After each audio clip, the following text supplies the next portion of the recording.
भावना शर्मा जी बेंगलोर से। राधे राधे गुरु। राधे राधे महाराज जी। गुरुजी, कमाई का कितना हिस्सा धर्म के मार्ग पर लगाना चाहिए अपने अपने सामर्थ्य? हमारी बात समझो। अगर कोई आपको एक्सीडेंट का केस दिखाई दे रहा है, आप दौड़ पड़ो, उसे उठाओ, गाड़ी में डालो, अस्पताल ले जाओ, जितना खर्चा लगे लगाओ। कोई भूखा दिखाई दे रहा है, अपनी भोजन की थाल उसे दे दो। कोई ठंडी से कांप रहा है, अपना कपड़ा उसे दे दो। ऐसा नहीं है कि हम महीने में निकाल करके रखें। हमें जहां जरूरत पड़ी, हाँ बहुत आ रहा हो करोड़ों में तो बहुत मिशन खुले हैं, ऐसे जो धर्मार्थ मिशन है उनमें आप दे सकते हो। लेकिन गृहस्थी में जितना आ रहा है, अपने परिवार का पोषण करो, भगवान के घर में सेवा विराजमान करो, अतिथि सेवा करो, भूखे टूटे के साधु संत महात्मा, बीमार पशु पक्षी कोई भी हो, उसकी सेवा की भावना रखो। उसमें भी ये नहीं देखना है कि हमारा दशांश खत्म हो गया तो अब हम क्या खर्चा करें। नहीं, हम 2-4 दिन भले भूखे रह जाएं, लेकिन आज ये बीमार आदमी है, इसको हम दवाई दिलाते हैं, आज इसकी हम सेवा करते हैं। सेवा करने की भावना रखो, दान देने की भावना मत रखो। सेवा करने के लिए हमारे पास जो कुछ तन मन धन है, अगर जरूरत पड़ी हम दूसरों की सेवा में तन से भी लगेंगे, मन से भी लगेंगे और धन से भी लगेंगे। हमारी भावना तो ये है कि तुदीयम वस्तु गोविंदम तुभ्यमेव समर्पये। हे भगवान, आपकी दी वस्तु हमारे पास है, जब जरूरत जहाँ जैसे पड़े हमें प्रेरित कर देना, हम सेवा कर देंगे। हम दान देने लायक नहीं है, क्योंकि दान अपनी वस्तु का दिया जाता है और वस्तु भगवान की है, तो हम क्या दान दें। भगवान की वस्तु जहाँ जरूरत पड़ेगी वहाँ लगा देंगे। वैसे शास्त्रीय नियम में बताया गया है कि 100 में 10 रुपये धर्म के लिए निकाल देने चाहिए, दशांश कहते हैं। 100 में 10 रुपये धर्म के लिए निकाल देना चाहिए कि भाई अगर हमारे पास 100 रुपये हैं तो 10 रुपये रखें, किसी धर्म कार्य में जब अवसर आएगा तो हम इसे लगा देंगे। ऐसा शास्त्रीय।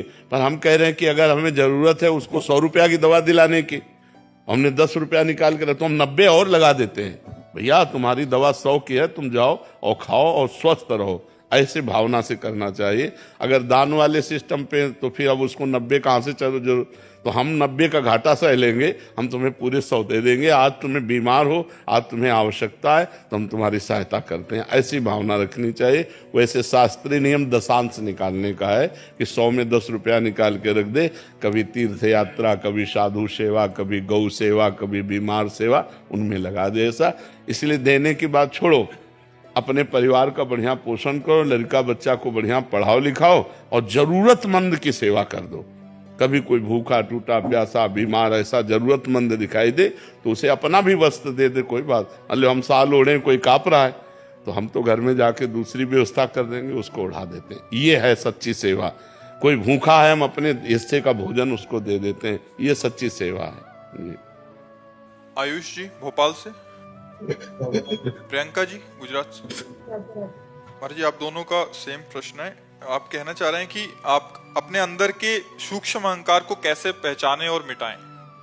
जब किसी दूसरे पे दोष दर्शन होने लगे तो समझना चाहिए हम में अहंकार बढ़ रहा है। जब हम किसी के दोष देखें तो अपने में गुणाभिमान होता है, तभी दूसरे में दोष दिखाई देते हैं। और इस अहंकार का नाश गुरुदेव के चरणों का आश्रय, संतों के पावन चरित्र पढ़ने से और भगवान नाम जप करने से ये अपने आप नष्ट हो जाएगा। गुरुदेव के चरणों का दृढ़ आश्रय हो, भक्तों के चरित्रों का गायन श्रवण हो और खूब नाम जप हो तो यह अहंकार मिटिया मेट हो जाता है। भक्त चरित्र सुनने से लगता है मेरे में क्या भक्ति है, इनमें जो महान भक्ति रही, ये जो भजन किए उसमें मेरा भजन कितना, तो अहंकार नष्ट होता है। जब गुरुदेव के चरणों का आश्रय लेते हैं तो ये होता है कि मेरे से जो साधना बन रही हो तो गुरु कृपा से बन रही है, और नाम जप करने से हृदय पवित्र होता है। तीनों से अहंकार नष्ट हो जाता है। गुरु चरणों का आश्रय, भक्त के पावन चरित्रों का पठन श्रवण और गुरु चरणों का आश्रय से बहुत जल्दी लाभ मिलता है। जो गुरु चरणों के आश्रय में नहीं है तो अहंकार तो पोसता ही रहता है, फिर वो बढ़ता रहता है। और नाम जप बहुत जल्दी हृदय को पवित्र करता है। 3 साधन है अहंकार नष्ट करने के लिए। इनको चाहे अपने अहंकार का नाश करना, ये 3 साधन स्वीकार कर ले। गुरु चरणों का आश्रय, भक्त चरित्र और नाम जप। जगजीत सिंह जी हनुमानगढ़ से। राधे राधे महाराज जी। महाराज जी, वैराग्य क्या है? दुनियादारी से दूर होना या स्वयं से अंतर्गत प्रेम प्रसार होना? त्याग, वैराग्य, उपरति, ये 3 शब्द शास्त्रों में आते हैं। त्याग कहते हैं भोगों की इच्छा भोगने की है, पर शास्त्र विरुद्ध है, हम नहीं भोगेंगे। हमें भगवत प्राप्ति करनी है, भोगों की भोगने की इच्छा है पर हम भोगेंगे नहीं, उसे कहते हैं त्याग। और भोग सामग्री पास है पर भोगने की इच्छा नहीं है, उसे कहते हैं वैराग्य। और भोग सामग्री है ऐसा बोध भी नहीं रह गया है, उसे कहते हैं उपरति। वैराग्य का तात्पर्य होता है भोगने की इच्छा ना रहना, राग रहित तो हो जाना। हमारा किसी भी वस्तु, व्यक्ति, स्थान से राग ही नहीं रह गया है। अपनापन केवल एकमात्र परमात्मा से रह गया है। कोई भोग भोगने की इच्छा नहीं। भोग की इच्छा का निरंतर के लिए त्याग हो जाना, उसे वैराग्य कहते हैं। किसका प्रश्न था? हाँ, भोगों की इच्छा का त्याग हो जाना वैराग्य कहते हैं। और भगवान से अनन्य प्रेम, वाहेगुरु से अनन्य प्रेम हो जाना, यही जीवन का वैराग्य का फल है। अगर वैराग्य केवल है और ब्रह्मबोध नहीं है या भगवत प्रेम नहीं है, तो वैराग्य किस काम का? वैराग्य की पूर्णता प्रेम या भगवत प्राप्ति में है, या तत्वबोध हो जाए तो उससे वैराग्य की केवल वैराग्य हमें भगवत प्राप्ति नहीं करा सकता। वैराग्य सहायक है, लेकिन हमें तत्वबोध होना चाहिए या भगवत प्रेम होना चाहिए। 2 में अगर एक नहीं है तो अभी पूर्णता नहीं है। वैराग्य कोई खास वस्तु नहीं है, खास वस्तु अनुराग है। मिले न रघुपति बिनु अनुरागा, किए कोट जप जोग विरागा। चाहे जितना योग हो, चाहे जितना वैराग्य हो, लेकिन भगवान से प्रेम नहीं तो वो योग किस काम का? जोग कुजोग ज्ञान अज्ञानु, जहां नहीं राम प्रेम परधानु। भगवान से प्रेम नहीं तो योग किस काम?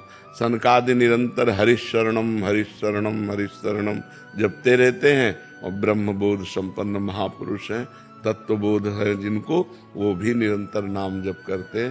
तो नाम जप करो और असत भोगों का त्याग करो। सत भोगों से तो शरीर का पोषण करो, धर्म का पालन करो, असत भोगों का त्याग करो।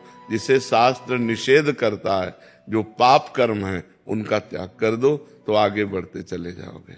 राधे राधे महाराज जी। महाराज जी, इनका प्रश्न ऐसा है, इसमें पूछना चाह रहे हैं कि मतलब एक तो हम चीज का त्याग कर देते हैं, एक है कि इच्छाएं हैं, कामनाएं हैं, बट उसको स्वीकार कर लिया तो उसके परिणाम में फिर विचलित नहीं होंगे, ऐसा मतलब कोई एक ऐसे एक है कि नहीं खाना, मेरे को रसगुल्ला नहीं खाना, तो एक है कि रसगुल्ला खाऊंगा। नहीं, फिर रसगुल्ला अगर खाना नहीं खाना, ये हमारे मन की बात नहीं चलेगी। शास्त्र क्या कहता है? तस्मात् शास्त्रम प्रमाणम ते कार्या कार्यो व्यवस्थितो। अगर शास्त्र कहता है, जैसे काम भोग है,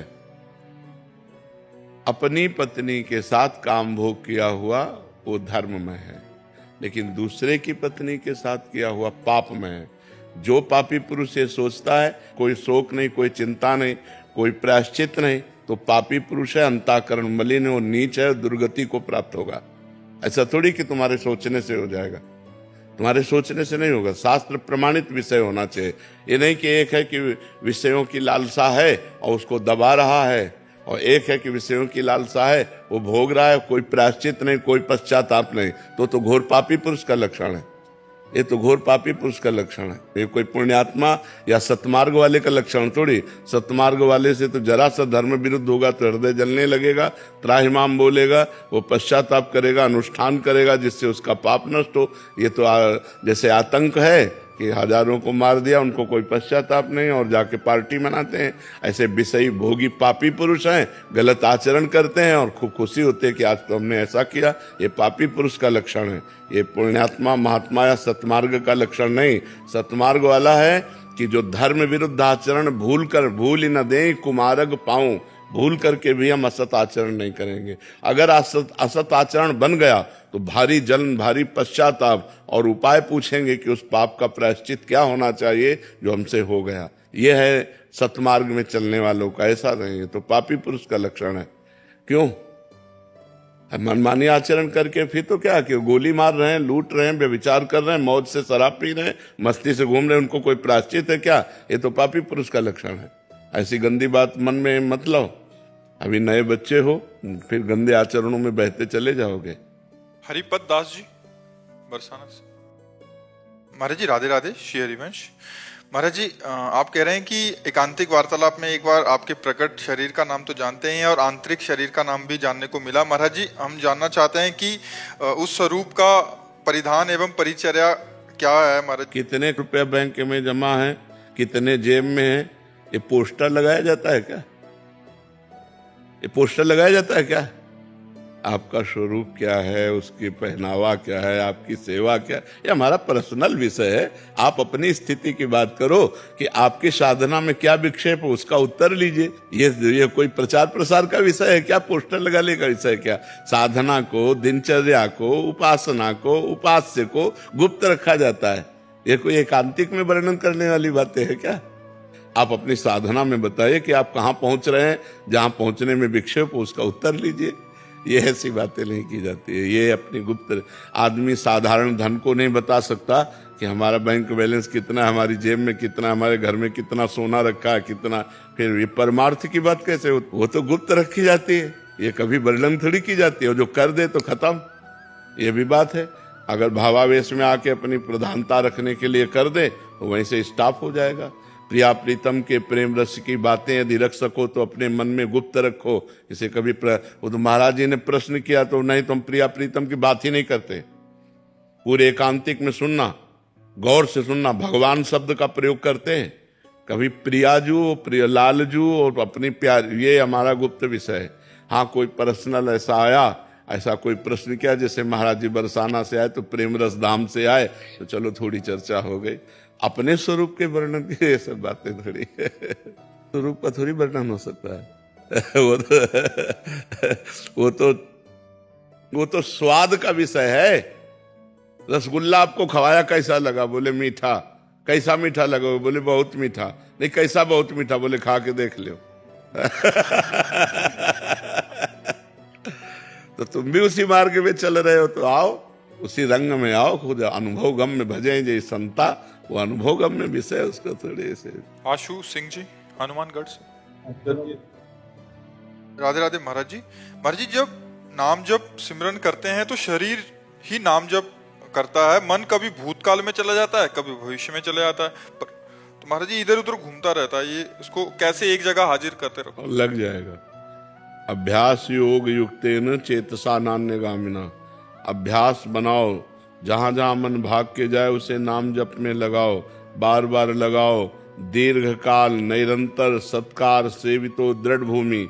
दीर्घ काल तक यदि ऐसा अभ्यास करोगे आदर पूर्वक तो दृढ़ हो जाएगा, मन लगने लगेगा। आप चिंता मत करो। ना मन लगने पर भी जो जबान से नाम लिया जाता है वही निष्पाप कर देता है। ये आप जी ने जो कहा था ना, लिख कर नाम जो करो, हाँ, उससे फर्क पड़ने लगा है। हाँ, धीरे धीरे आ जाएगा, धीरे धीरे आ जाएगा। अभ्यास योग युक्तेन चेतसा नान्यगामिना। अभ्यास करते करते मन फिर स्वयं जो पकड़ लेता है भजन को। अब जैसे आप बिल्कुल ये नहीं कह सकते कि मन नहीं पकड़ा, कुछ मिनट तो पकड़ लिया है ना। अब अगर ना करो तो मन को बेचैनी होगी। उसने पकड़ लिया, धीरे धीरे और पकड़ाओ। 1 मिनट और पकड़ा है, 1 मिनट और, उसको धीरे धीरे धीरे अभ्यास में ले आओ तो 24 घंटे पकड़ लेगा। उसको अभ्यास में लाने की जरूरत है। नीरज गोयनका जी। राधे राधे। श्री हरिवंश। राधे राधे महाराज जी। महाराज जी मेरी रुचि श्री कृष्ण नाम में ज्यादा है, लेकिन मैं कोशिश कर रहा हूँ एक नाम पर मन नहीं टिका पा रहा। कभी कृष्ण नाम जपता हूँ, कभी गोविंद, कभी नारायण, कभी राधा कृष्ण, कभी राधा गोविंद। महाराज जी मन भटकता रहता है, कोई एक नाम में कोई बात नहीं, तो कोई अच्छा बात नहीं, बहुत अच्छी दवा है। हमें इसे पहले संसार के चिंतन से हटाना। खास बात पकड़ो। हमारा मन करा गोविंद गोविंद गोविंद, कृष्ण कृष्ण कृष्ण, राधा राधा राधा, तो हमें संसार का चिंतन छुटाना खास बात है। आगे चल के हम एकाग्र हो जाएंगे। आगे चल करके कोई एक नाम अपने आप अधिकार प्राप्त कर लेगा, लेकिन अभी ऐसे जपो जैसे जप रहे हो। जब जहां मन लगे, जब मन कहे राम राम राम राम को, मन कहे कृष्ण कृष्ण कृष्ण कृष्ण को, पहले संसार का चिंतन छूटे, फिर वो बात एक आ जाती है एकाग्रता की प्रियता की कि एक नाम प्रिय हो गया, फिर उसी में हमारा मन लग गया। अभी तो ऐसे ही चलो जैसे चल रहे हो, खूब संसार का चिंतन छूटे, नाम भगवान का चले, ऐसा प्रयास करते हैं।